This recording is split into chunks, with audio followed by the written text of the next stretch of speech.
Every night, for tens of thousands of years, someone had to stay awake so everyone else could sleep. 30,000 years ago, when the sun went down, the world did not simply get dark. It became something else entirely. Cave lions, hyenas, and leopards did most of their hunting between dusk and dawn. They were built for it. Humans were not. A sleeping group of humans, spread out in the dark, was about as vulnerable as a large animal gets. Someone had to be watching. In winter at those latitudes, darkness lasted 14 hours. That is a long time to stay alert when everything in your body is telling you to sleep. Without fire, the darkness inside a rock shelter was total. You could not see your own hand. Disorientation set in fast. Fire did several things at once.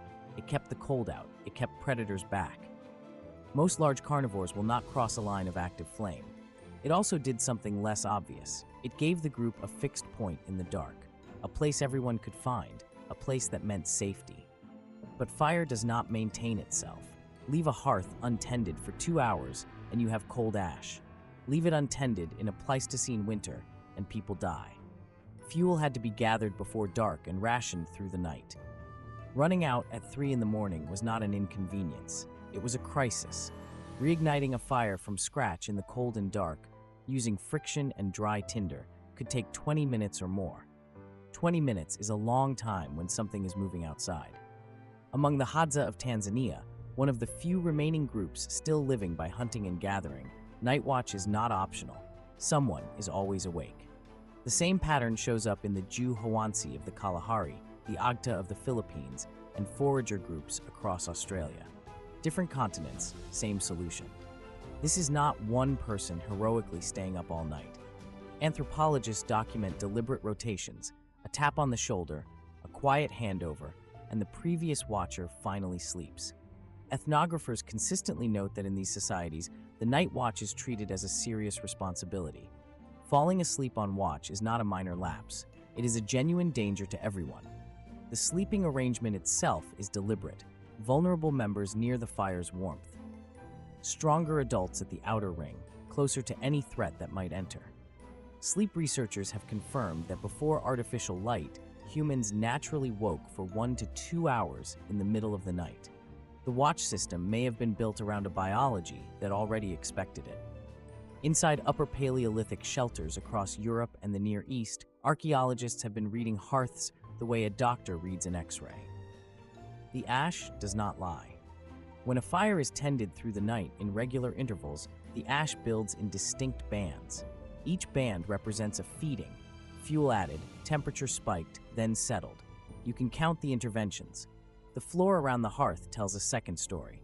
Differential charring, heavier on one arc, lighter on another, suggests one side of the fire was consistently worked.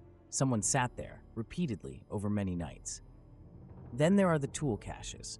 At several sites, small collections of worked stone tools have been found positioned within arm's reach of what appear to be sleeping depressions near the hearth. The interpretation is straightforward. The person tending the fire at night wanted tools close at hand, not for toolmaking. For the same reason you keep a phone on your nightstand. At Kabara Cave in Israel, hearth deposits dating to around 60,000 years ago show exactly this kind of layered ash accumulation, consistent with a fire tended through the night rather than lit and left. To be clear, the ash does not come with a label. We cannot prove from charring alone that these were organized shifts. But the pattern is consistent, and it keeps appearing at site after site. Here is what the night watch actually required. It required agreement. Someone had to accept a turn they did not choose. Someone had to trust that the person they woke would actually stay awake. That is trust. And trust at that scale, repeated every single night across years, is not a small thing. It is the foundation of every social structure that came after it. Organized hunting, shared tool caches, burial of the dead, these all appear later in the record. The nightly management of fire may have come first, the practice that rehearsed everything else. And think about what the person on watch was doing for 2 or 3 hours in the dark, alone, while everyone else slept. They were thinking, uninterrupted, in the quiet, by firelight. Anthropologist Polly Wiesner found that among the Jew Hwansi, nighttime conversations around the fire were where stories lived. myths, ancestors, the shape of the world. The watch created the conditions for that. And then, every morning, the light came back. The watch ended. The group woke. The fire had held. That was the whole point, and it worked, every night, for tens of thousands of years. The next time you wake at 3 in the morning and cannot get back to sleep, consider that your ancestors had a job for that exact hour, and the whole group was counting on them to do it. If this made you think differently about who we are, subscribe. There is a lot more where that came from.